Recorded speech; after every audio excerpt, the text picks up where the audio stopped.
दिव्यांग बच्चों की सेवा में अपना मन लगाया। मुझे लगता है ईश्वर ने मुझे चुना है। लोग कहते हैं ये प्रारब्ध है। तुम जो महाराज जी कहना चाहते हैं कि लोग कहते हैं कि तू महापापी है, तब तेरे कोई ऐसियों की सेवा का मौका मिला है, तो महाराज जी कहना चाहते हैं कि ये तो मेरा प्रारब्ध है या महापाप कोई मेरे द्वारा बना? भगवान ने ये कृपा की है आपको ऐसे लोगों की सेवा में तत्पर करने के लिए।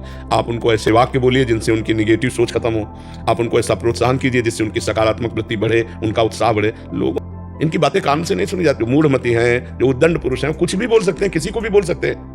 अपने को देखना है कि भगवान ने मुझे चुना, मुझे ये सेवा दी, अब मैं मनोयोग से वैसे ही सेवा करूंगी जैसे अपने बेटे की, जैसे अपनी बेटी करके वैसे ही प्यार से उसको इतना सुदृढ़ कीजिए कि वो जिस स्थिति से गिर रहा है उस स्थिति से ऊपर उठे। वचनों में बहुत बल होता है।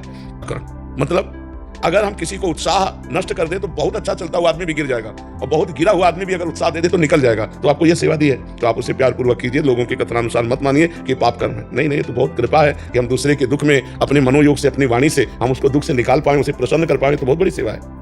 वहाँ दोष दर्शन बड़ा जोर का होता है महाराज जी, नाम छूटता है उसकी वजह से। बार बार मन और संग वहीं गिराता है महाराज जी। ऐसी लेकिन हमको मारा जा रहा है, कत्ल हो रहा है, तो हम मनोरंजन करते हैं कि ये एक फिल्म है। हमने पहले दिमाग में बैठा लिया है कि ये फिल्म है, एक झूठा नाटक। ऐसे ही पहले दिमाग में बैठा लो, जगत एक फिल्म है, इसमें खलनायक भी है, इसमें हीरो भी है, इसमें पॉजिटिव भी है, इसमें नकारात्मक भी है। तो हमको इसे फिल्मवत देखना। जगन नाटक भाई भवा, वही परमात्मा एक जगन नाटक कर रहा है। कहीं खलनायक का रोल कर रहा है, कहीं हीरो का रोल कर रहा है, कहीं हीरोइन का रोल कर रहा है, सब रोल कर रहा है। अब हम किसको दोषी बनाएं, किसको अच्छा कहें, किसको बुरा कहें? वही जब है तो अच्छा बुरा क्या है? नहीं, हाँ, एकदम चेंज हो जाता है बिल्कुल ही, पाठ करते छूटते सारी। अभी भजन की कमी है, थोड़ा भजन और बढ़ाओ, नाम जप और बढ़ाओ, फिर वो गंभीरता आने लगेगी। तेरे खोजूं आपनो तो हमसे बुरा न। ये परमार्थ है, ये अध्यात्म है, इसमें दूसरों की तरफ नहीं देखना। महाराज जी, जैसे हम आपसे मिलने के लिए प्रतीक्षा करना पड़ता है हमें, क्या वैसे ही निकुंज में श्री जी से मिलने के लिए भी करना पड़ता है? जन्म जन्म प्रतीक्षा तो कर रहे हैं, और क्या कर रहे हैं? उनको पुकार रहे हैं, उनकी प्रतीक्षा कर रहे हैं, उनकी बाट जो रहे। अब वो जब कृपा करेंगे तब मिलेंगे, और जब मिलेंगे तो निहाल कर देंगे इसी आशा से। जैसे मान लो आप खड़े हैं, सर्दी का समय, बैठा लेकर आए, हम सम्मुख बैठेंगे, हम बात करेंगे, हम निहाल हो जाएं। ऐसे जब हमारी लालसा भगवान की प्राप्ति की होती है तो हम, कोई गाली देता है, कोई अपमान करता है, कोई प्रणाम करता है, तो करना ही पड़ता है। लेकिन निकुंज में नहीं, इस भूतल पर। निकुंज में तो वही जा सकता है जो इंतजार खत्म हो चुका है। हाँ, जैसे अब यहाँ आ गए तो यहाँ इंतजार थोड़ी कर रहा है। हाँ।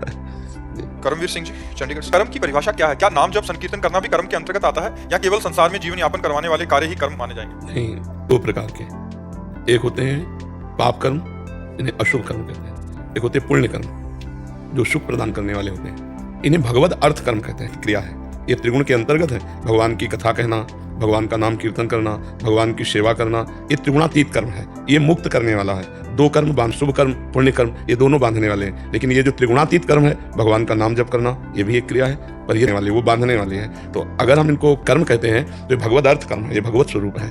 ये कोई संसारिक कर्म नहीं है, बांधने वाले नहीं। समझ में? कर्म उसी को मानते हैं जो जीवन यापन के लिए करा जाता है। नहीं, ऐसा नहीं। अब संसार के जीव तो अलग है ना, संसार के परिमाण। गृहस्थ को महाराज कितना जीवन यापन के लिए करना चाहिए और कितना भगवत जैसे? नहीं, हर समय भगवान के स्मरण का अभ्यास बनाना चाहिए। 24 घंटे में अपनी तो एक दिनचर्या होती ही है कि भाई 6 घंटे सोना है, इतने घंटे काम करने हैं, वो भजन में दे दो। आप ईमानदारी से सोचो, देखो 24 घंटे का विभाग किया जाए तो 6 घंटे नींद में समझ लो, बहुत 7 घंटे समझ लो, तो 7 घंटे सोने में चले गए। अधिक से अधिक आदमी 12 घंटे काम करता होगा, है तो 12 और 7 19 घंटे हो गए। 2 घंटे पूरे 24 घंटा में भोजन के रख लो, 20 21, 1 घंटा मनोरंजन का रख लो, 22, अब 2 घंटे भजन के रख लो, जीवन निहाल हो जाएगा। नहीं हो जाएगा। बेईमानी की बातें लोग करते हैं कि हमारे पास समय नहीं, हम गृहस्थ हैं भजन के लिए, ये बेईमानी की बात करते हैं। ईमानदारी तो ये कि आप भजन करना चाहो तो आपके पास बहुत समय है। देखो, हमने हर समय को विभाजित कर दिया, अब इससे ज्यादा क्या होगा? प्राय 100 में 90 लोग 8 घंटा वाली नौकरी ही करते हैं। तो बीच बीच में भी हम भजन कर सकते हैं। हर समय हम अनवरत कार्य में ही रत नहीं रहते। हमारे पास मिनट, 2 मिनट, 4 मिनट, 10 मिनट समय निकलता है, उस समय अगर हम भजन कर लें, राधा राधा राधा राधा। अच्छा, मनोरंजन क्या करना है? उससे ज्यादा शांति मिलेगी जब भगवान का भजन करोगे। ये शांति सुख के लिए तो मनोरंजन करते हैं, तो भगवान परम शांति प्रदान करने वाले, परम सुख प्रदान कर। अगर हम समय को काटें भजन के लिए तो बहुत समय हमारे पास है भजन का। तो जब मृत्यु का समय आएगा तब ये दलील पेश करोगे? फिर तो नहीं पेश करोगे। फिर तो जबरदस्ती तुम्हें बलात् इस शरीर से हटा दिया जाएगा, सब कुछ छोड़ जाएगा, और भजन किया नहीं इसलिए दुर्गति होगी। भाई, नाम रूपी धन कमाया नहीं तो गरीब रहोगे। भाई, बिना पेमेंट के न ट्रेन में चल सकते हो, न बस में चल सकते हो, तो परम पद की यात्रा कैसे हो सकती? पेमेंट तो तुमने इकट्ठा नहीं किया। मृत्यु लोक में आए थे कमाने के लिए, और ऐसी चीजें कमाया जो यहाँ से जा नहीं सकती, और जो जा सकती वो कमाया नहीं, तो बहुत बड़ी हानि हो गई। नहीं हो गई, सारे कर्म बेकार हो गए। मैं केयर टेकर हूँ महाराज जी। अंत समय में बहुत कष्ट में जीवन होता है मरीजों का, उन सबको देखकर बहुत दुख होता है कि मैं उनकी कुछ भी मदद नहीं कर सकती। एक मदद कर सकती हूँ, उनके नजदीक बैठकर राधा राधा सुना दो, उससे कल्याण हो जाएगा उनका और आपका भी परम कल्याण हो। किसी एक जीव को भगवत प्राप्ति कराने से बढ़कर संसार में कोई पुण्य नहीं है। जैसे कोई पशु पक्षी भी मर रहा हो तो ये लाभ लेना चाहिए, उसके नजदीक जाके उसके कान के पास राधा राधा राधा राधा, राम राम राम राम, कृष्ण कृष्ण हरि हरि। अब वो मरेगा, जब मरेगा तो उसका कल्याण होगा, उसका कल्याण होगा तो उसके भागीदार आप हुए, तो आपका बड़ा पुण्य बन जाएगा। ये सब समीप हम भगवान नाम कीर्तन कर दें तो उसका मंगल हो जाएगा। और तो औषधि आदि तो जो भी सेवा बन जाए, नहीं तो जब जन्म, लेकिन आगामी पीड़ा को मिटा देंगे हम। अंतिम समय जो भगवान का नाम सुनता है तो उसका मंगल हो जाता है, उसका कल्याण हो जाता है। ट्रेनिंग देने का सौभाग्य प्राप्त हुआ है जो आतंकवादियों को मारते हैं। इनमें कोई जवान जब शहीद हो जाता है मन बहुत परेशान हो जाता है, जिनको उन्होंने ट्रेनिंग दी होती है। आप जी के मुख से एक महाराज जी कोई ऐसे जो बात में ध्यान देनी है कि सैनिक की अकाल मृत्यु नहीं होगी, क्योंकि वो देशभक्ति के लिए प्राण समर्पित किए हुए है। तो जैसे युद्ध आदि में जो मृत्यु होती है पहले से निश्चित है, आतंकवादी की गोली उसी को गोली लगी जिसकी आयु पूरी हुई। तो पहली बात तो हम सबको ये ध्यान देना है कि हम मृत्यु लोक में आए हैं, मरना सबको है, लेकिन कहाँ मर रहा है और किसके लिए मर रहा है ये खास बात है।